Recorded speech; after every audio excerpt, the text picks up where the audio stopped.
과식은 단순히 많이 먹는 행위를 넘어선 복합적인 문제이며 우리의 습관, 감정, 그리고 신체 건강에 깊은 영향을 미칩니다.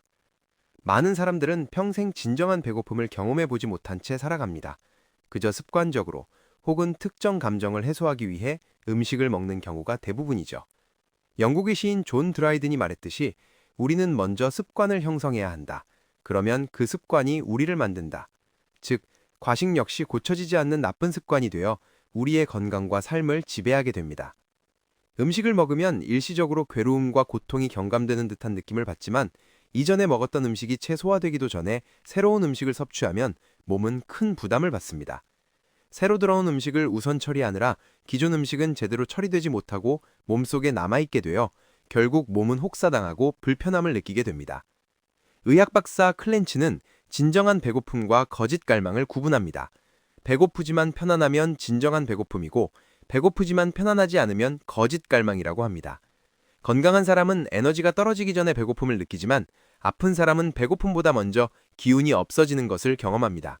즉, 몸이 보내는 신호를 제대로 인지하지 못하고 먹는 것은 대부분 거짓된 갈망인 경우가 많습니다. 슬픈 현실이지만 과식하는 습관은 대부분 아주 어렸을 때부터 훈련됩니다. 부모가 아기를 계속 먹이거나 달콤한 디저트를 조건으로 식판을 비우게 하는 등의 행동은 아이에게 배고프지 않아도 먹어야 한다는 잘못된 인식을 심어줍니다. 아이가 아파서 음식을 거부할 때도 힘이 없으면 안 된다며 강제로 먹이는 경우가 많습니다. 하지만 본래 아픈 몸은 자가 치유는 위해 음식 섭취를 거부하는 것이 자연스러운 반응입니다. 이러한 강압적인 식사 경험은 아이의 몸이 보내는 배고픔과 포만감 신호를 무시하게 하고 성인이 되어서도 감정적으로 먹는 습관으로 이어질 수 있습니다. 강박적으로 먹는 사람들은 종종 음식을 감정에 바르는 약으로 사용합니다.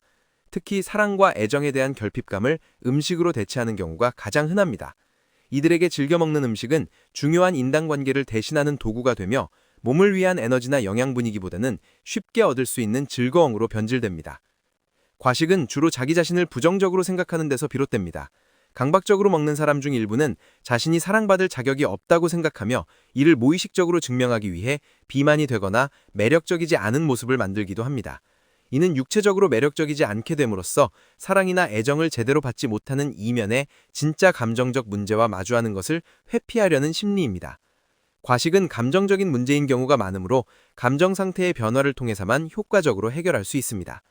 과식은 단지 체중 증가의 문제를 넘어 우리 몸 전체에 심각한 악영향을 미치는 주요 원인입니다. 과식은 소화 관련 문제의 주요 원인이며 소화장애는 결국 신체 전반에 이상을 가져옵니다. 의학 박사 알티 트럴은 소화불량을 위장의 병이라고만 생각하는 것은 엄청난 실수라고 강조합니다. 소화 과정에 많은 기관과 조직이 협업하므로 소화 기능에 문제가 생기면 몸의 모든 부분이 약해집니다. 이는 소화불량이 단순한 소화기관의 문제가 아니라 신체 전반의 악화와 관련 있음을 의미합니다. 소화불량을 몸 전체의 문제가 아닌 한 부분의 질환으로만 보고 위장약에만 의존하는 것은 근본적인 해결책이 될 수 없습니다.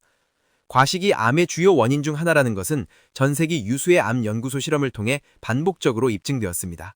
예를 들어 쥐를 대상으로 한 실험에서 음식을 맘껏 먹게 한 그룹은 모두 암에 걸렸지만 음식량을 제한한 그룹은 20%만 암에 걸렸다는 결과는 과식과 암 발생률에 강력한 상관관계를 보여줍니다.